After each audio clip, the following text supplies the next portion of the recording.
Welcome back. Amid rupee hitting an all-time low, Finance Minister Pranab Mukherjee for the first time said austerity measures are needed to tackle the economic crisis. Speaking in the parliament, Pranab said that there is no need to panic, but austerity measures have to be taken by the government. Though Pranab did not elaborate on what the measures would be or when they would be taken, he stated that the decline in GDP growth rate is a matter of concern, but India's growth story is intact. We are within 2% of GDP. Yes, we shall have to make serious efforts. The finance minister should not hesitate to bite bullet. I am not hesitating. It must achieve success. It must achieve the objective. It must achieve the goal. Three major questions are staring at our face. We cannot keep them under any carpet.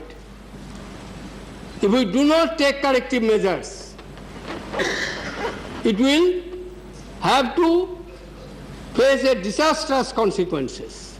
Therefore, we shall have to think of, and it is not merely my own thinking or thinking of the government of the day. Today we are here, tomorrow you will come. Prime Minister Manmohan Singh today attached importance to the safety of nuclear plants in the country and said that the nation should keep the option of generating power from nuclear plants open. Speaking in the Lok Sabha, Singh assured that the government would take all possible steps to protect the nuclear plants in the country and prevent any untoward incidents from taking place. The Prime Minister's remarks have come days before the commissioning of the crucial Kodonkulam nuclear power plant. The power station is one of several plant power projects that are seen as vital to plugging huge electricity shortages that have damaged economic growth. We have 19. As far as the present policies with regard to nuclear power is concerned, our view is that when it comes to questions of safety, there should be no compromise whatsoever, and we will never do anything which creates doubts about the safety of these plants. As my colleague has already mentioned, we have 19 functioning nuclear reactors, and there has never been any incident. And even after Fukushima, I ordered a complete revisit to all the 19 reactors, and those findings of the NPCL are on the website for everybody to see. Staying with the nation's affairs, it's day 9 of the Air India strike and little has changed for passengers who continue to bear the brunt of the standoff between the striking pilots, the management and the ministry. From no information on cancelled or delayed flights to few options on other flights, passengers say it is the worst they could face. Moving on, a day after he was granted bail in the 2G case, former Telecom Minister A. Raja was back in Parliament today. 49-year-old Raja got down from his car and went straight to the Lok Sabha. The former Telecom Minister appeared cheerful but did not speak to the media.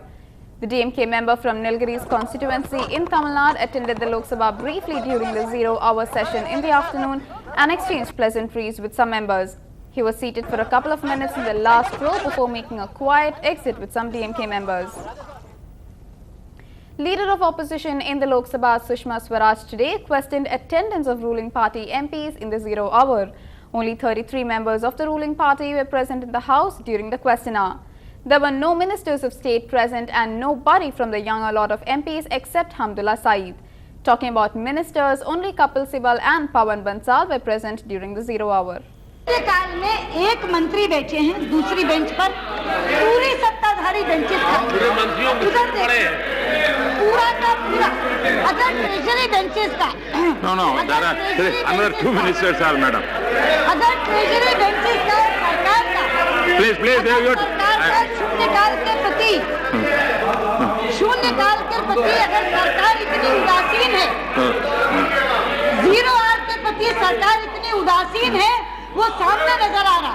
संसदीय कार्य मंत्री स्वयं नहीं है और कोई मंत्री नहीं है, एक कैबिनेट मंत्री बैठे हैं पूरी बेंचेस पर और 2 मिनिस्टर्स हैं, 5 आदमी बैठे। ये आप निर्देशित करिए, ये इंडिफरेंस, ये उदासीनता सरकार की जो लक्षित हो रही है, क्या करेंगे सवाल उठाते। Minister for Youth and Sports Affairs Ajay Makan has spoken out strongly about the fixing sting operation and has said that the BCCI needs to do much more work to root out the problem. He suggested that the body should de-link itself from running the cash-rich 2020 league to avoid overlapping of interests. His comments come in the backdrop of a TV sting operation which led to the suspension of 5 IPL players with immediate effect pending inquiry.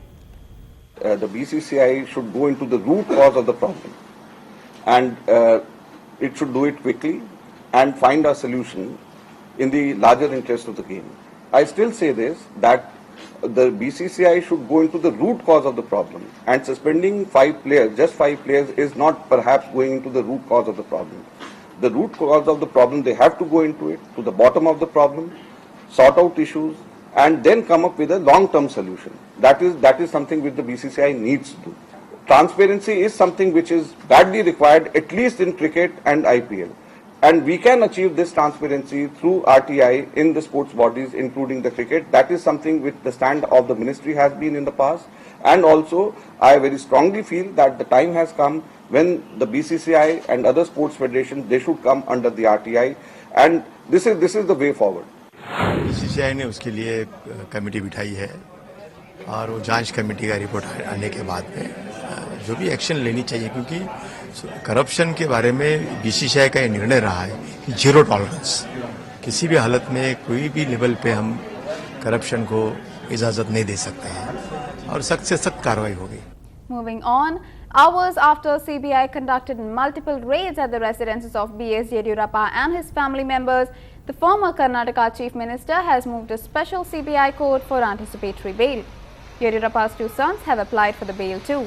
Raids were carried out at the residences of B.S. Yediyurappa, his sons and son-in-law in Bangalore and Shimoga. The CBI registered a case against Yediyurappa 4 days after the Supreme Court ordered a CBI inquiry against him. He's been booked for criminal conspiracy and criminal breach of trust. His sons and son-in-law are also named in the FIR. Sources say that the questioning may begin soon. We'll move into a short break now. Stay with us.